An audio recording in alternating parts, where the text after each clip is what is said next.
திமுக தலைவர் கருணாநிதியின் வைர விழா குறித்து மத்திய இணையமைச்சர் பொன் ராதாகிருஷ்ணனும் திமுக செயல் தலைவர் ஸ்டாலினும் பரஸ்பரம் விமர்சனங்களை முன்வைத்து வரும் நிலையில் அவரை திமுக சட்டப்பேரவை உறுப்பினர்கள் 4 பேர் சந்தித்து பேசியுள்ளனர்.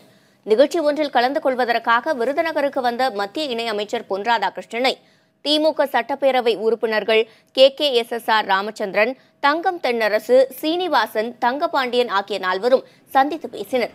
சுமார் 1 மணி நேரம் வரை நீடித்த இந்த சந்திப்பில் விருதுநகர் மாவட்ட சாலை மேம்பாட்டு திட்டம் குறித்து ஆலோசித்ததாக கூறப்படுகிறது.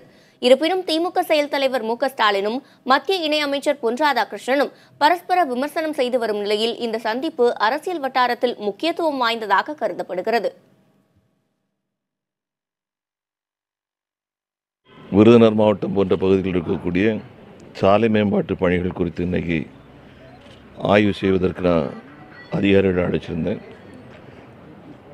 இந்த பகுதியைச் சேர்ந்த சட்டமன்ற உறுப்பினர்கள் அவங்க தகவல் தெரிஞ்சவங்களும் வந்து அவங்களுடைய கருத்துக்களையும் சொல்லியிருக்கிறாங்க. எது நம்ம கவனிக்க முடியுமோ அவ்வளோ கவனிப்பதற்கு சொல்லியிருக்கிறோம்.